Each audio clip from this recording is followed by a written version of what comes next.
Thank you very much, Leader Schumer. When it comes to fiscal responsibility, Republicans have lost their damn minds.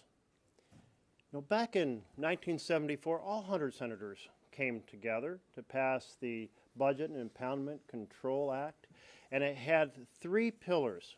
The first is, within a 10-year period, it had to reduce the deficit.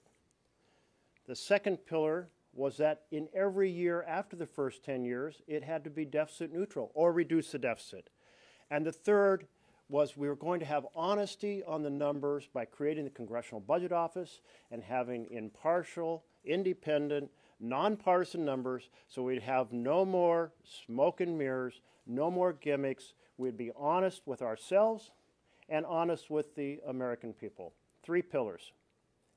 Well, the Republicans struck down the first of those pillars in 1996 when they said, we're going to use this filibuster-free pathway that even Robert Byrd voted for one reason, reduce the deficit, to increase the deficit through tax giveaways to the richest Americans.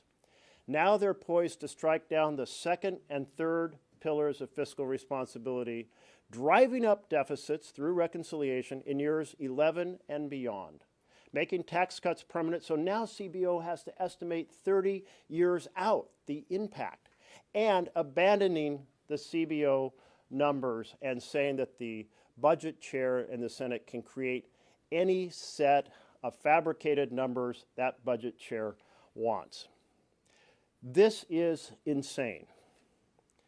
Last week, we really emphasized the fact that families lose and billionaires win. $2 trillion in cuts to programs like health care and housing and education to fund additional tax giveaways to the richest Americans and additional debt.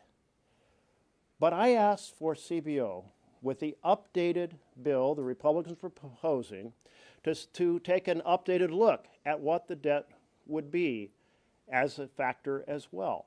And now we have the results, as Leader Schumer has pointed out. It isn't $4.6 trillion over 10 years, it's $7 trillion over 10 years.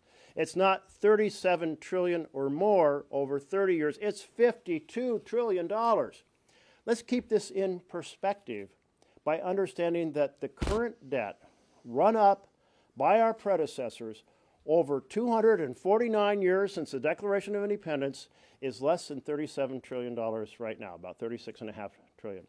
They want to add in a single vote $52 trillion. And that's assuming the conservative interest numbers that CBO is using. Let's consider what happened yesterday. Yesterday there was a little surge of loss of faith in the American economy, and at the same time stocks were being sold off, which normally means people move their money into bonds and interest rates drop. The reverse happened. People fled bonds as well. This certainly panicked the administration and led to the 90-day pause. If that happens in the future and interest rates are 1% higher than CBO is estimating, this isn't $52 trillion, it's now $76 trillion. Republicans are paving the path to debt that will burden our children for a generation to come, hurting normal families. If we take and look at the fact that interest rates under CBO's analysis will go up, that means higher interest families have to pay on their home loans. That means higher interest on their auto loans. It means a shrinking economy, and the share of that shrinking economy will average $4,300 in current today dollars for a family 30 years out. So impoverishing families in the future, cutting the programs families depend upon to thrive, inflicting massive debt on the next generation. No matter how you look at it, the Republicans have lost their mind on fiscal responsibility and on the understanding that we need to strengthen, not diminish, the foundations for families to thrive.